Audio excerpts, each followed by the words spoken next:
السلام عليكم. احنا فريق شباب بيحب الخير، احد الفرق المشاركه في معسكر الجامعه 2015.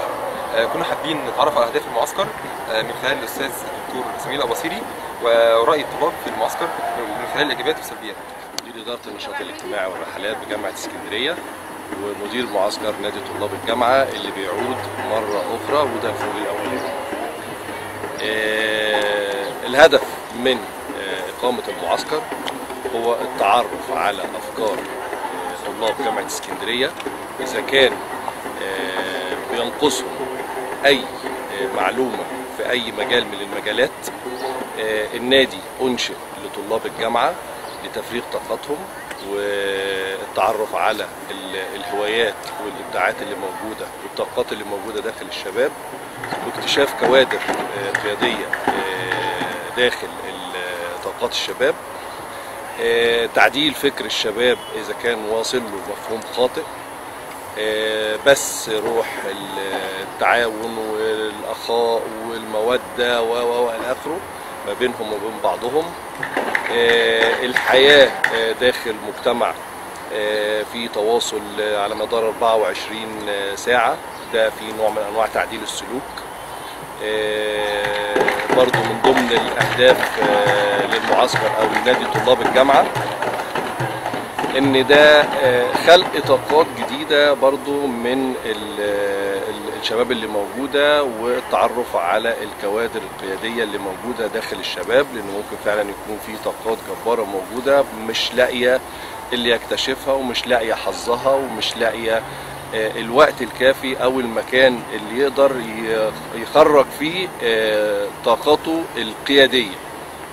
فبرضو نادي الجامعه بيبقى فرصه من الجامعه ان هي تساعد في ده مثلا للطلاب.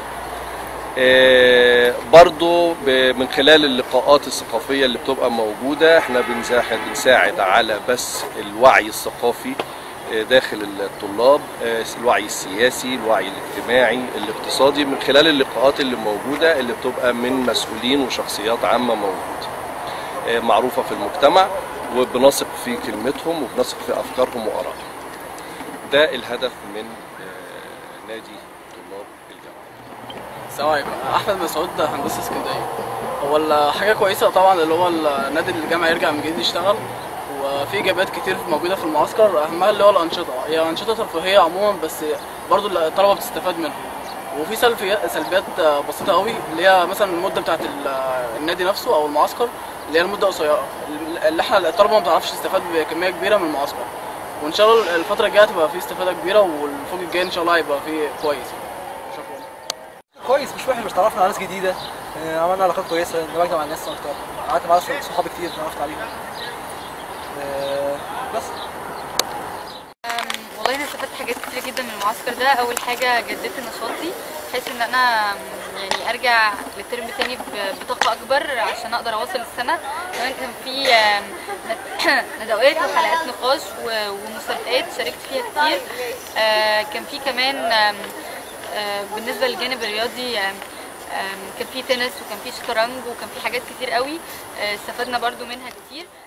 عضو مجلس فريق قاده اجتماعيين كليه زراعه الفرقه الاولى.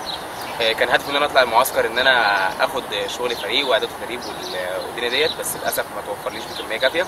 بس انا فعلا شرفت بمعرفه ناس من قاده سابقين واعضاء فريق من كليات متعدده، استفدت منها بجد. فرحت ان انا عرفت اشخاص زي ديت، اعتقد هم اللي هيساعدوني قدام بالاضافه لقاده فريقي.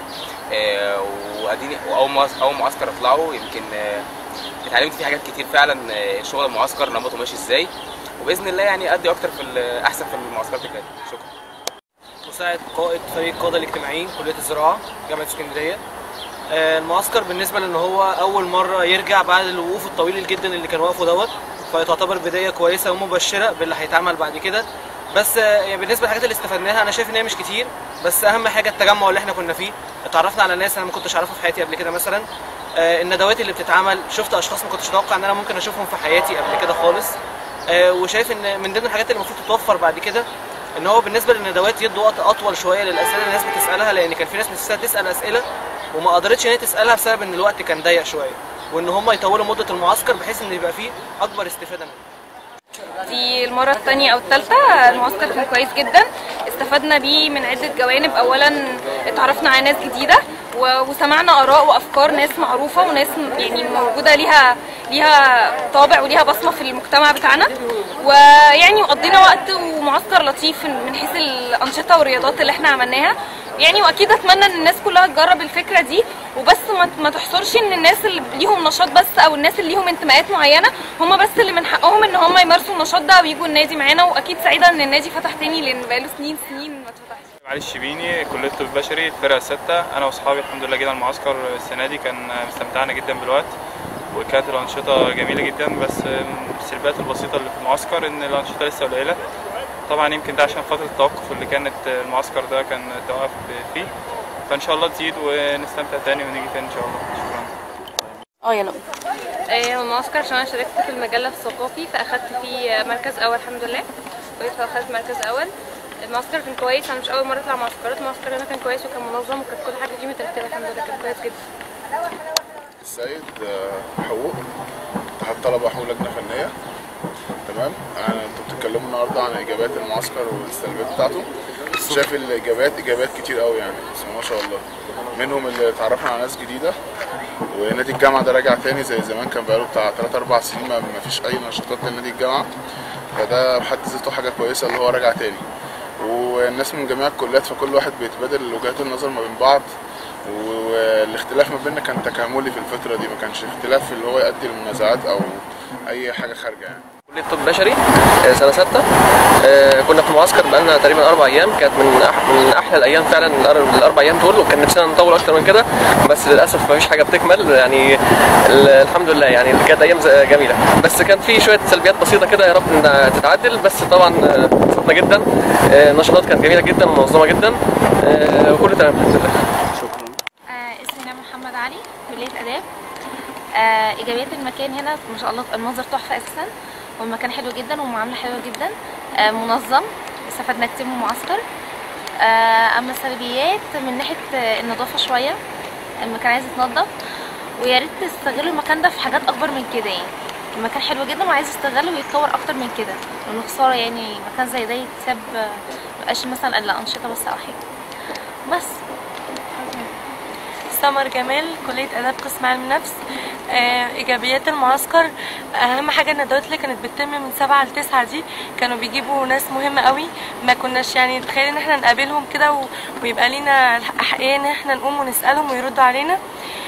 وبرده من الإيجابيات إن هو اللي هو فكرته حلوة وتعاملنا مع بعض بطريقة حلوة، وإنه بيوفروا كل الجو للطالب. من يعني جابوا لنا تيشيرت عليه اسم نادي الجامعة، واللي هو الأكل برضو منظم وجميل، والمكان مريح وكويس وفي رعاية بقى واهتمام. من ناحية السلبيات هو بس إنه ملاحظة بسيطة على قاعة المحاضرات، يا ريت تبقى مهتمين بيها أكتر من كده علشان تليق بالناس اللي بيجيبوها، لأن هم جابوا مسؤولين مهمين جدا، بس مش شايفة سلبيات تانية.